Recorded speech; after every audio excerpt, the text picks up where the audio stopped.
Egypt అంటే టక్కున గుర్తుకొచ్చేది పిరమిడ్లు. అంతేకాదు, ప్రపంచ దేశాలలో సుదీర్ఘ చరిత్ర కలిగిన దేశాలలో ఈజిప్టు కూడా ఒకటి. ఈజిప్టులో ఫెరోల సామ్రాజ్య స్థాపన 5000 ఏళ్ల క్రితమే ప్రారంభమైంది. అటువంటి ఈజిప్టు దేశంలో చేపట్టిన తవ్వకాల్లో 4500 ఏళ్ల క్రితం నాటి సూర్య దేవాలయం ఒకటి బయటపడింది. ఇస్లాం, క్రిస్టియానిటీ ఎక్కువగా ఉండే ఈజిప్టులో 4500 సంవత్సరాల క్రితం నాటి పురాతన సూర్య దేవాలయం బయటపడటం విశేషమనే చెప్పాలి. ముడి ఇటుకలతో నిర్మించిన ఈ భవనం అవశేషాలను పరిశీలిస్తే ఈ సూర్య దేవాలయం ఈజిప్టు 5వ రాజ్యానికి చెందినదిగా భావిస్తున్నారు. అయితే ఈజిప్టులో సూర్య దేవాలయ అవశేషాలు వెలుగులోకి రావటం ఇదే మొదటిసారి కాదు. గతేడాది కూడా 4500 ఏళ్ల నాటి సూర్య దేవాలయ అవశేషాలు లభించాయి. ఈజిప్టు పర్యాటక పురాతన వస్తువుల మంత్రిత్వ శాఖ ఇన్స్టాగ్రామ్లో ఈ విషయాన్ని ప్రకటించింది. ఈజిప్టులో ఇటలీ, పోలాండ్ దేశాలు ఉమ్మడి పురావస్తు మిషన్ వాళ్ళు చెప్పారు. ఈ తవ్వకాల్లో భాగంగా సూర్య దేవాలయాల అవశేషాలు వెలుగులోకి వచ్చాయి. అయితే ఈ ఆలయానికి సంబంధించిన కొన్ని ఆసక్తికర విషయాలను ఇప్పుడు క్లుప్తంగా తెలుసుకుందాం. అయితే ఈజిప్టును ఒకప్పుడు ఫారో అనే రాజులు పాలించేవారు. 5000 ఏళ్ల క్రితమే ఈజిప్టులో ఫారోల రాజ్యం ప్రారంభమైంది. ఫారోల హయాంలోనే ఈజిప్టులో మొత్తం 6 దేవాలయాలను నిర్మించారని చరిత్ర చెబుతోంది. దీనిపై పురావస్తు శాఖ అధికారి మాట్లాడుతూ, కనిపించకుండా పోయిన 6 ఫారో సూర్య దేవాలయంలో ఇప్పుడు బయటపడ్డ ఈ ఆలయం కూడా ఒకటని తెలిపారు.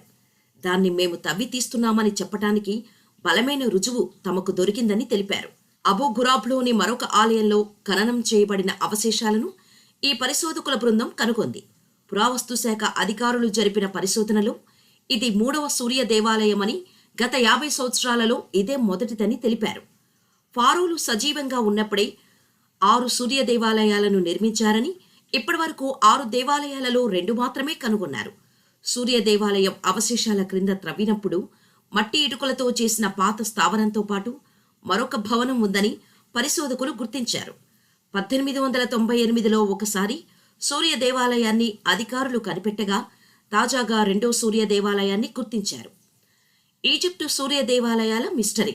దక్షిణ కైరోలో బయల్పడిన ఆలయ శిథిలాలు నివేదికల ప్రకారం ఈ 4000 సంవత్సరాల పురాతన సూర్య దేవాలయం రాజధాని కైరోలోని దక్షిణ భాగంలో ఉన్న అబుసిర్ ప్రాంతంలో బయటపడింది. ఇది కింగ్ నుసేర్ ఆలయం కింద ఖననం చేయబడింది. పర్యాటక పురాతన వస్తువుల మంత్రిత్వ శాఖ కూడా ఓ ప్రకటనలో ఈ ఆలయం 5వ సామ్రాజ్యంలో కోల్పోయిన సూర్య దేవాలయాలలో ఇది ఒకటి కావచ్చని పేర్కొంది.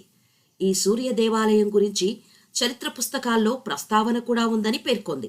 అయితే భవనం లోపల మట్టి కుండలు కూడా లభ్యమవటం విశేషం.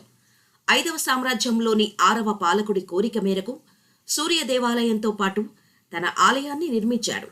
తవ్వకాల్లో భవనం లోపల కొన్ని మట్టి కుండలు, గాజులు కూడా లభించాయి. అంతేకాదు, భూమిలో పాతిపెట్టిన కొన్ని స్టాంపులు కూడా బయటపడ్డాయి. ఆ స్టాంప్స్పై 5వ సామ్రాజ్యానికి చెందిన రాజుల పేర్లు ఉన్నాయి. ఇటలీ, పోలాండ్ పురావస్తు బృందం పనిచేస్తున్న స్థలాల ఫోటోలను మంత్రిత్వ శాఖ షేర్ చేసింది.